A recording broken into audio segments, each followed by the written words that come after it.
Coming up on News in Depth, 5 remanded to prison for murder of Rose Hall businessman, 6 homeless after city fire, and PPP member busted with smuggled items. News in Depth begins now.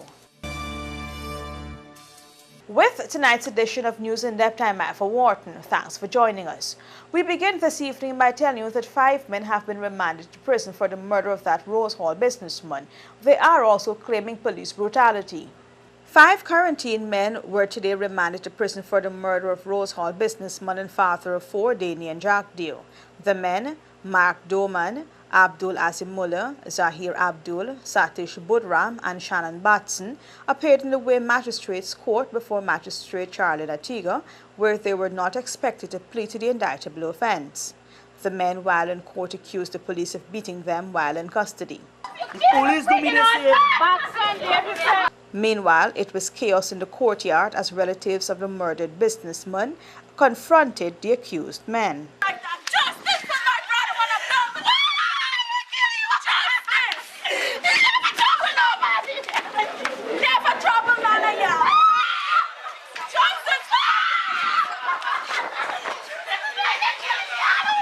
Last week, Daniel Jagdeo, a phone card dealer from Rose Hall, was shot and killed by bandits as he was conducting business at a shop in Adventure. Yesterday, his relatives and friends organized a vigil to take a stand against crime in the region. More news on the other side of this break. Hey, looky there. Let me go techie boots. Boots? No, mama, I ain't gonna get like a thief in a big stinky 30-second boots. Plus, it can be more cheaper online. And don't got my favorite color, pink. Let me go on. Online shopping. Cheaper, faster, better. Passback.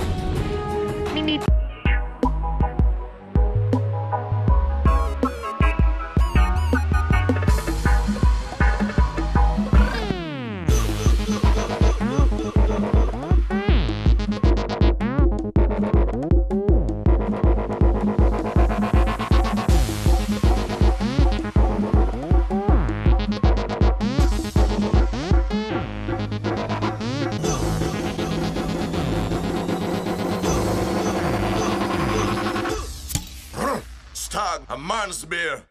Welcome back.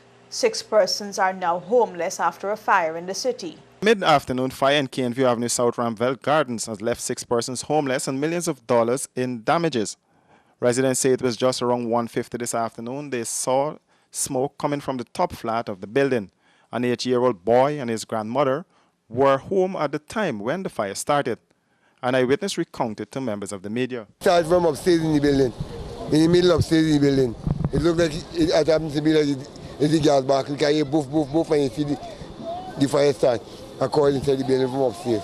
Seeing you coming down and seeing the smoke coming through the building, so I want to look at it now. When I stop, I see big red fire. And by the time I turn around, I hear the fire coming. Van Chase and his family lived at the house, and he says he was at work at GTT when he got the news.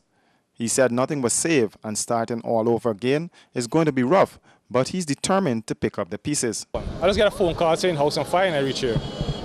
And I see the house blazing. Nothing more I can tell you right now. Tell us about the loss.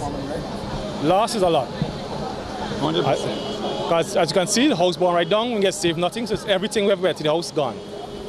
Nothing else I can really tell you until maybe another time or so. Well, somehow we got to get it back. It can be some way, somehow it got to happen. Anyway, thank you. His brother and other relatives were at hand to lend support to him, and they commended the Guyana Fire Service for a job well done. A PPP member of parliament has been busted with smuggled beer.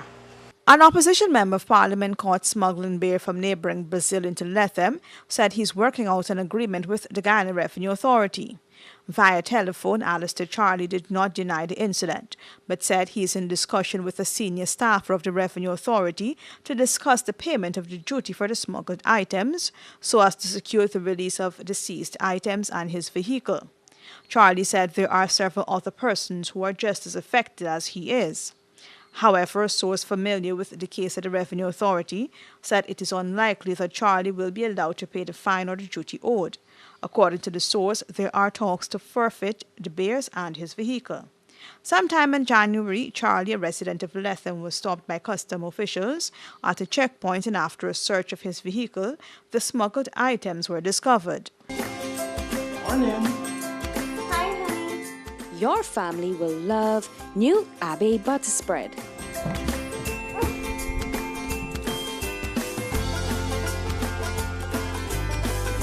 Thank you, Mommy. A heart-healthy choice with no cholesterol, Abbey is ready to use right out of the fridge. Smooth, spreadable, rich and creamy, Abbey is a great tasting butter spread. Try it today.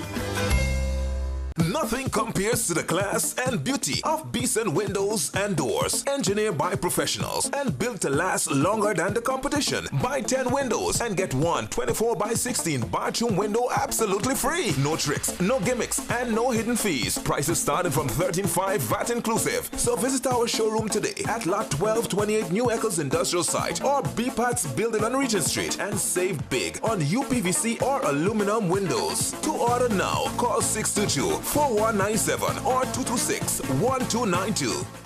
The protests continue in the city for the removal of parking meters. The installation of the parking meters still continues, with citizens once again turning up in front of City Hall calling for the contract to be terminated.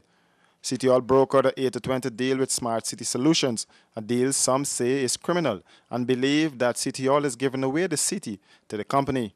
In this deal is that it is I guess almost classic in terms of capital taking things over. So this is about privatizing public space, and we have to understand how serious that could be. Because as I understand it, the contract and the bylaws allow or forbid any parking that is not regulated by this company that they've given the city away to. And that's what we have to understand, that they have handed the city of Georgetown over to these carpetbaggers who are running this parking meter operation. Having looked at the contract, I don't understand why we're still having discussions and why a report has not been made to the police to find out who these people are that signed the city away, because that contract is criminal. And the people who signed it and the people who reviewed it and allowed it to go forward have all committed treason against the people of this country. And I think that is how I look at it. The council, for its part, said the deal is a good one, and City Hall will be getting 20% of the company's gross. The council also pointed out that they are in control and the contract is renewable every year. But citizens feel that Guyanese have been shortchanged in this deal. The deal being what it is, it should be scrapped. The people are not ready for parking meters. Our economy needs to build first. We need to have better infrastructure first before we implement such measures on the people. It's not right. We can't afford this. Currently, City Hall and Smart City Solutions are working on a new deal which will see a 50% reduction in all charges. At present, the clamping of vehicles and fines have been suspended. That's a wrap for this edition of News in Depth. Do join us again, same time tomorrow for another edition.